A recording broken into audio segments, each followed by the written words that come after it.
क्या इसमें पढ़ाया जा रहा है? जिस देश में 3 लाख से ज्यादा मदरसे चल रहे हो, जिस देश में 2 लाख से ज्यादा मस्जिदें विद्यमान हो, उनमें तैयारी क्या हो रही है?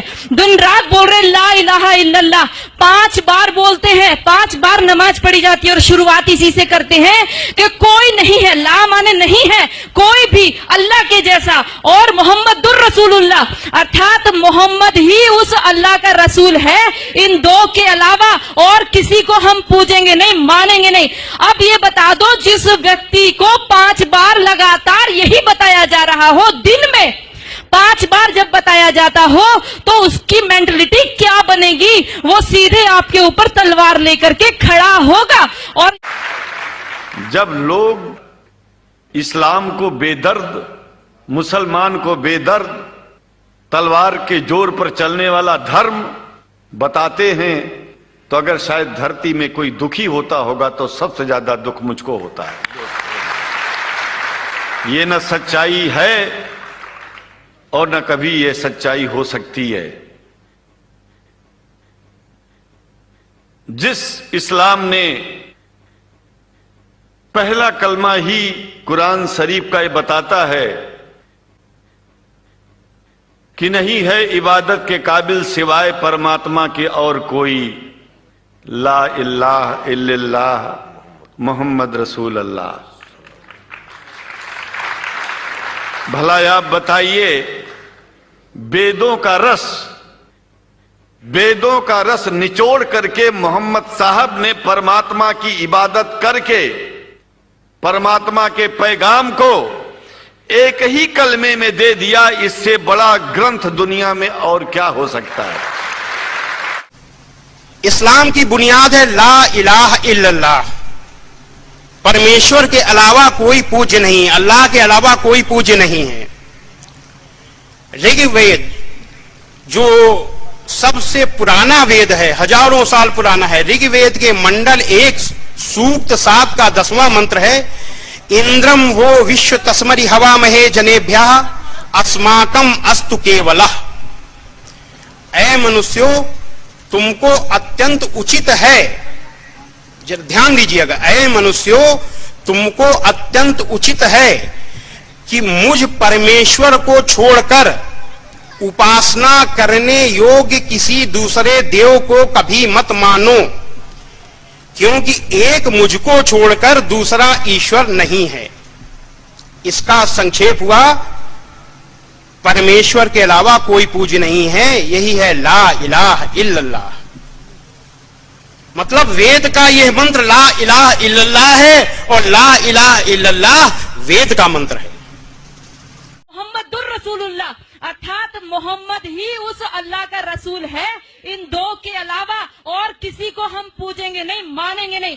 नमाज अलग होती है, ये अजान है, आओ आओ अपनी नींद को छोड़ करके आओ। सब झुकते हैं, खड़े होते हैं। उसके बाद वो वहां पर आयतों का पाठ होता है, और आयतें हम क्या समझते हैं, जैसे हम मंदिर में घंटा बजाए आते हैं, वैसे उनकी नमाजें चल रही हैं। बिल्कुल गलत सोच है। उनको प्रॉब्लम हमारी गाय से नहीं है, उनको प्रॉब्लम हमारी माताओं बहनों से भी नहीं है। ला इलाहा इल्लल्लाह कोई पढ़ करके तो देखे उनके, वो रोजा किस लिए रखते हैं?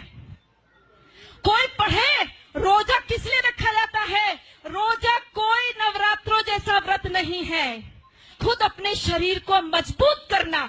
अगर उस रोजे की इफ्तार पार्टी में सारे के सारे हिंदू जाकर के बैठते हैं, जब लखनऊ के मंदिर के मठाधीश भी जाकर के रोजे की इफ्तार पार्टी मंदिर के अंदर कराते हैं, और हम सब लोग केवल फेसबुक पे रह जाते हैं। मैं आप सबसे विनती करना चाहती हूँ, याद रखो इनके 5 स्तंभ, जिसमें कहा तौहीद, एक ही ईश्वर है, एक अल्लाह है, उसके अलावा हम किसी को मानते ही नहीं है। ला इलाहा इल्लल्लाह। अरे लानत है हमारे ऊपर, 1400 साल से जिन लोगों ने केवल अल्लाह के अलावा और किसी को स्वीकार नहीं करेंगे, वो हर स्तर पर करेंगे। वो दाढ़ी रख करके भी करेंगे, वो पैंट शर्ट पहन के करेंगे, वो अरबी बोल करके करेंगे, वो हिंदी बोलेंगे, वो इंग्लिश बोलेंगे। लक्ष्य केवल एक उनका स्पष्ट है, वो है ला इलाहा इल्लल्लाह। अल्लाह का काम रुकेगा नहीं। और जो लोग कहते हैं, जिन्होंने बोला रघुपति पतित पावन सीताराम, और अगली पंक्ति जोड़ी ईश्वर अल्लाह तेरो नाम। लानत है हमारे ऊपर, हमने कभी पढ़ करके नहीं देखा अल्लाह कहते किसको है। हमने ईश्वर के बराबर अल्लाह को रख दिया।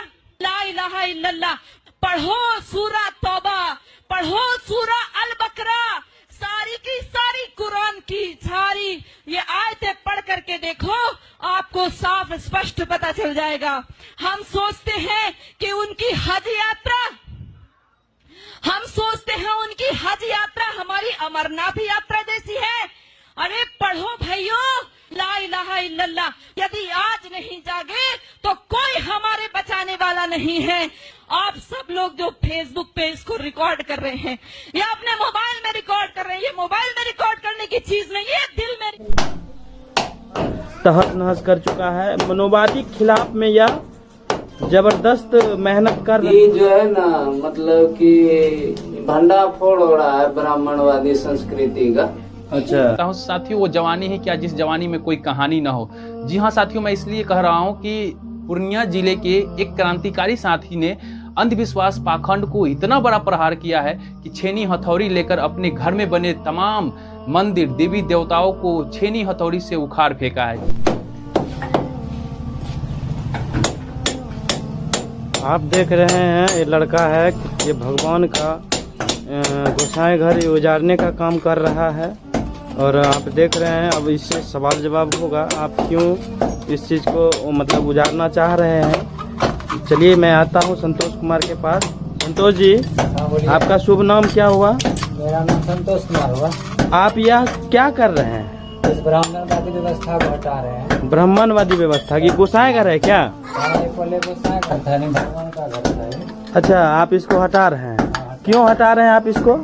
इससे क्या दुश्मनी है आपका? इससे बहुत पुराना दुश्मनी है। क्या जैसे? इस ब्राह्मणवादी व्यवस्था ने यहाँ के सारे बहुजनों को जो है शोषित और पीड़ित बना के रखा है। जी मेरा मूल जो है अभी तक ब्राह्मणों का गुलाम बना हुआ है। कितने पीढ़ी से ये गुलामी में जकड़ा हुआ है? आप जो ये भगवान का मूर्ति तोड़ रहे हैं। मैंने तो पढ़ा है, लगभग 5-6 हजार वर्षों से ब्राह्मणवादी व्यवस्था हमारे देश में चल रही है। क्या आपको भगवान कुछ आज दिन तक दिया नहीं? नहीं, कुछ नहीं दिया है। कुछ नहीं दिया है। चलिए, होता ही नहीं तो देगा। सबसे पहले संतोष कुमार जी, आप गोसाई घर को मार हथौड़ा से तोड़ ताड़ करके खंडहर कर रहे हैं। और यहाँ भी एक है, थोड़ा देखिए किस तरह से है।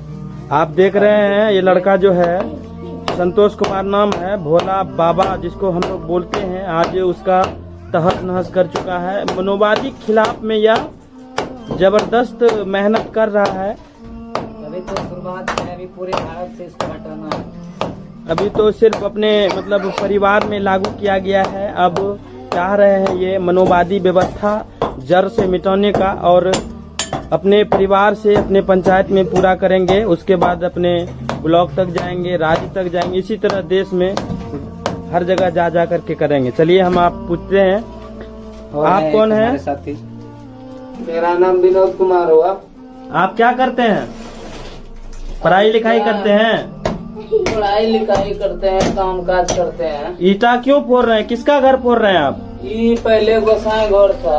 हाँ, अब इसमें क्या करना चाह रहे हैं? अब इसको गोसाई घर को हटा देना चाहते हैं। क्यों? क्योंकि ये सब कुछ नहीं है, ये पाखंडवाद है, इसीलिए हम स्वागत करता हूं। साथियों, मेरे साथ आज माननीय अरुण कुमार गुप्ता जी जुड़े हैं। बोलना चाहते हैं, आप क्या कहना चाहते हैं संतोष जी को, जो इन्होंने महान काम कर दिखाया है बहुत ही युवा अवस्था में? मैं संतोष जी का इस वीडियो को मैं लाइक किया हूँ, मैं देखा हूँ।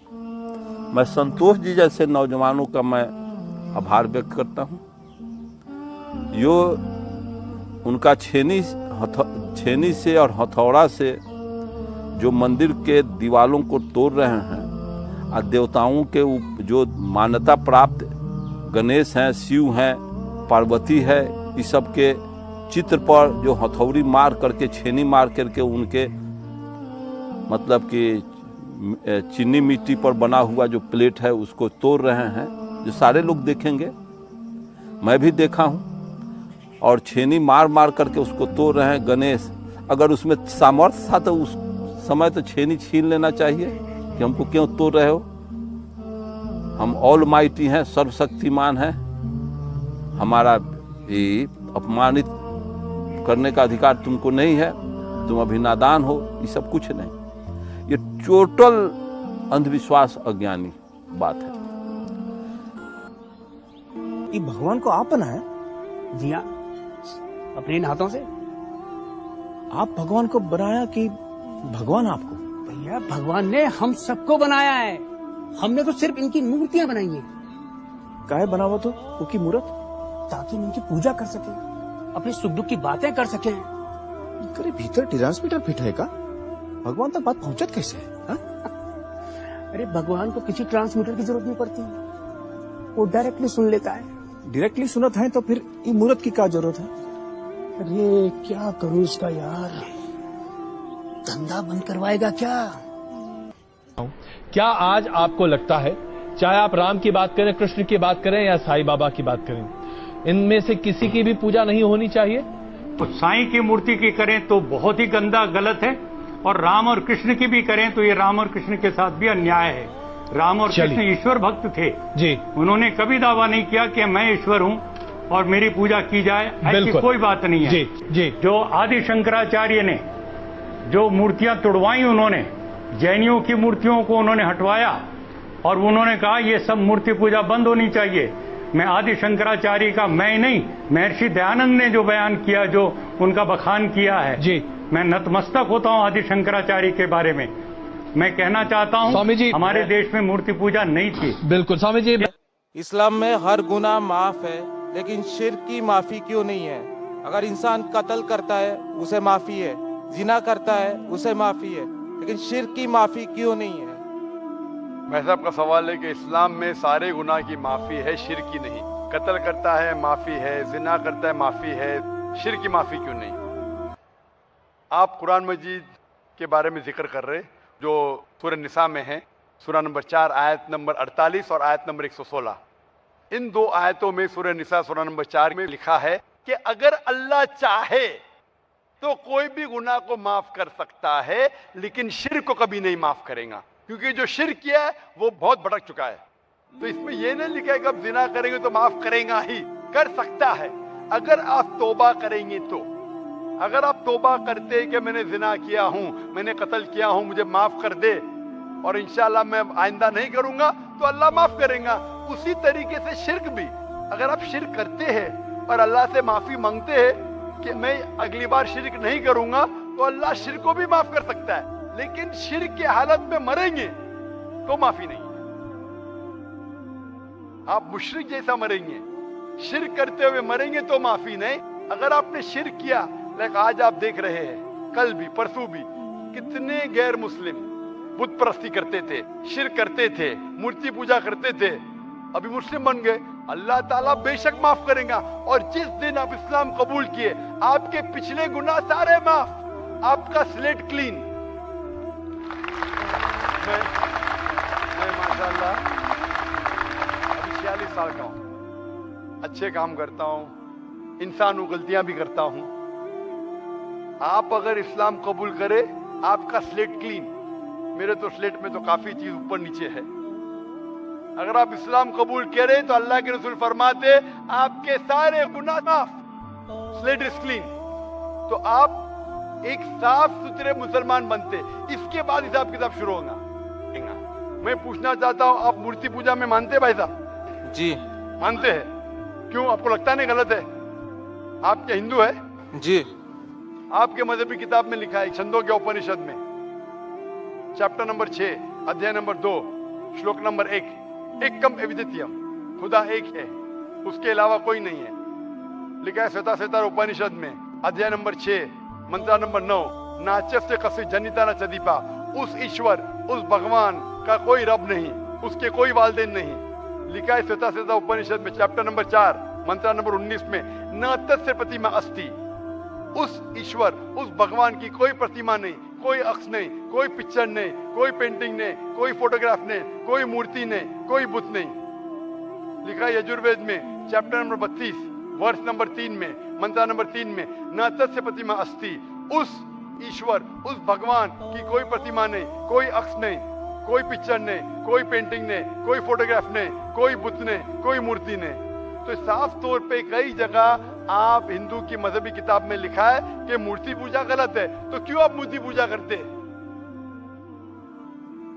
भाई साहब जी, इस बारे में मुझे सही तालीम नहीं है, मुझे थोड़ा वक्त चाहिए। मैं इतने हवाले दे रहा हूं कि आपको लगता है कि मैं फेंकते जा रहा हूं। हवाले के हवाले दे रहा हूं, आप नोट कीजिए जी। या इंटरनेट पे जाइए, आप टाइप करो, वेद भी इंटरनेट के ऊपर है, कुरान भी इंटरनेट के ऊपर है, टाइप करो, रेफरेंस टाइप करो, आपको हवाला मिल जाएगा। Roast us in the fire of Jahannam, Ya Allah. Ya Allah, we will never be able to even bear even a second in the fire, Ya Allah. Ya Allah, protect us. Ya Allah, write our name tonight from amongst those who are free from the fire of Jahannam, Ya Allah. Ya Allah, write our names from amongst those who are free from the fire of Jahannam, Ya Allah. Ya Allah, grant us Jannah without reckoning, Ya Allah. If you are to take account of our deeds, we are too embarrassed of what we have done, Ya Allah. Ya Allah, we are too embarrassed what we have done. Ya Allah, don't look at our deeds. Ya Allah, forgive us without reckoning. Ya Allah, forgive us without reckoning. Ya Allah, forgive us without reckoning. Ya Allah, tonight you forgive so many people. Ya Allah, forgive us. Ya Allah, grant us Jannah without hisab, without kitab. Protect us from Jahannam, Ya Allah. Join our families with us, Ya Allah. Join all our ummah with us, Ya Allah. Ya Allah, forgive the ummah of Muhammad sallallahu alayhi wa sallam. Ya Allah, his concern was his ummah, Ya Allah. We are part of that ummah. Ya Allah, unite us, Ya Allah. Unite the ulama, Ya Allah. Unite the members of this ummah, Ya Allah. Help us love one another solely because we share the kalima, La ilaha illallah, Muhammadur Rasulullah. Ya Allah, we ask you tonight, Ya Allah. Ya Allah, we ask you tonight, Ya Allah, to make us from those whom you have accepted, Ya Allah. Ya Allah, never roast us in the fire of Jahannam, Ya Allah. Ya Allah, never roast us in the fire of Jahannam, Ya Allah. Ya Allah, we will never be able to even bear even a second in the fire, Ya Allah. Ya Allah, protect us. Ya Allah, write our name tonight from amongst those who are free from the fire of Jahannam, Ya Allah. Ya Allah, write our names from amongst those who are free from the fire of Jahannam, Ya Allah. Ya Allah, grant us Jannah without reckoning, Ya Allah. If you are to take account of our deeds, we are too embarrassed of what we have done, Ya Allah. Ya Allah, we are too embarrassed what we have done. Ya Allah, don't look at our deeds. Ya Allah, forgive us without reckoning. Ya Allah, forgive us without reckoning. Ya Allah, forgive us without reckoning. Ya Allah, tonight you forgive so many people. Ya Allah, forgive us. Ya Allah, grant us Jannah without hisab, without kitab. Protect us from Jahannam, Ya Allah. Join our families with us, Ya Allah. Join all